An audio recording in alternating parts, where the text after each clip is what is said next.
জন্মের সময় কেন বৃন্দাবনবাসী ভেবেছিল শ্রীমতী রাধা অন্ধ? তাহলে গল্পটি শুনুন।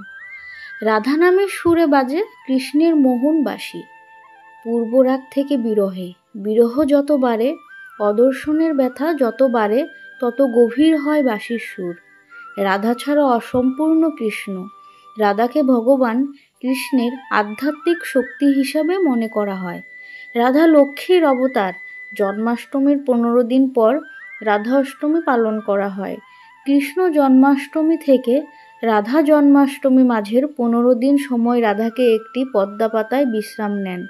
প্রবাদ বলে, কৃষ্ণ তার না আসা পর্যন্ত রাধা চোখ খোলেন না। সেই কারণেই বেদ ও পুরাণ ভিত্তিতে তাকে কৃষ্ণবল্লভা, কৃষ্ণাত্মা, কৃষ্ণপ্রিয়া বলে অভিহিত করা হয়। রাজা শ্রী বৃষভানু এবং তার স্ত্রী শ্রী কীর্তি রাধাকে নিজের মেয়ে হিসাবে বড় করেছিলেন এবং 3টি কল্পতে রাধা ও কৃষ্ণের শক্তি বর্ণিত রয়েছে। কৃষ্ণের লাদিনী শক্তি হিসেবে শ্রীমতী রাধারানীর প্রকাশ হয়। শ্রীমতী রাধিকাই হচ্ছে আদিশক্তি। তপ্ত সোনার মতো গায়ের রং তার, রত্ন অলঙ্কারে বিভূষিতা। শ্রীকৃষ্ণের আনন্দ বিধানের জন্য তিনি নিজের অঙ্গ থেকে অসংখ্য গোপিকাদের প্রকাশ করেন। এই সমস্ত বোজাঙ্গনারা রূপে গুণে সর্বোত্তমা ছিলেন। শ্রীমতী রাধারানী ও তার গোপিকাদের মায়াবদ্ধ জীবনের মতো জন্মগ্রহণ করতে হয়নি। তারা সকলেই শ্রীকৃষ্ণের লাদিনী শক্তির প্রকাশ। তারা গোলকে শাশ্বত কাল ধরে অবস্থান করছেন এবং শ্রীকৃষ্ণের সঙ্গে লীলাবিলাস করে কৃষ্ণপ্রেম আস্বাদন করছেন।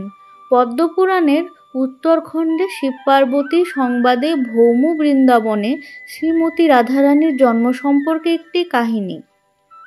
সেই কাহিনী অনুযায়ী বৃন্দাবনে বৃষভানু রাজা নামে এক পরম ভক্ত বাস করতেন।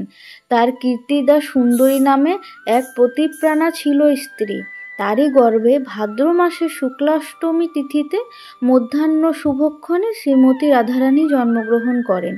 বৃষভানুর কন্যারত্ন দর্শনে সমগ্র বৃন্দাবন বিদ্যানন্দে মগ্ন হল।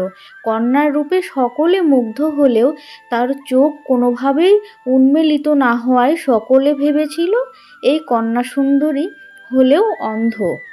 একদিন গোলকে কৃষ্ণ রাধারানীকে জ্ঞাপন করলেন যে তিনি অতি শীঘ্রই পৃথিবীতে অবতরণ করবেন, সুতরাং রাধারানী যেন সেখানে অবতরণ করেন। মর্তজন্মে উভয়ের মধ্যে বিচিত্র মাধুর্য লীলাবিলাস হবে। কৃষ্ণের কথা শুনে রাধারানী বললেন যে যদি তাকে পৃথিবীতে অবতরণ করতে হয় তাহলে পরপুরুষের মুখদর্শন করতে হবে, কিন্তু রাধারানী শ্রীকৃষ্ণের রূপ মাধুরী ছাড়া অন্য কিছু দর্শন করেন না। তাই তার পক্ষে পৃথিবীতে জন্মগ্রহণ করা কি সম্ভব? রাধারানীর যুক্তিসঙ্গত কথা শুনে কৃষ্ণ বললেন যে সেই জন্য তার চিন্তার কোনো কারণ নেই। রাধারানী সব সময় কৃষ্ণকেই দেখতে পাবেন। তবেই হরিপ্রিয়া রাধারানী মর্তলোকে অবতীর্ণ হতে রাজি হয়েছিলেন। এদিকে রাধারানীর শুভ জন্ম মহোৎসবে উপলক্ষে আমন্ত্রিত হয়ে স্ত্রী ও পুত্রসহ নন্দ মহারাজ বৃষভানু রাজার রাজপুরীতে এসে উপস্থিত হন। তারা পরস্পরে আনন্দিত কোলাকুলি করছিলেন। তখন এক ফাঁকে কৃষ্ণ অন্তঃপুরে রাধার পালঙ্কের কাছে এসে দাঁড়ান। তখন শ্রীরাধা তার চোখ খুলে কৃষ্ণের দিকে তাকালেন।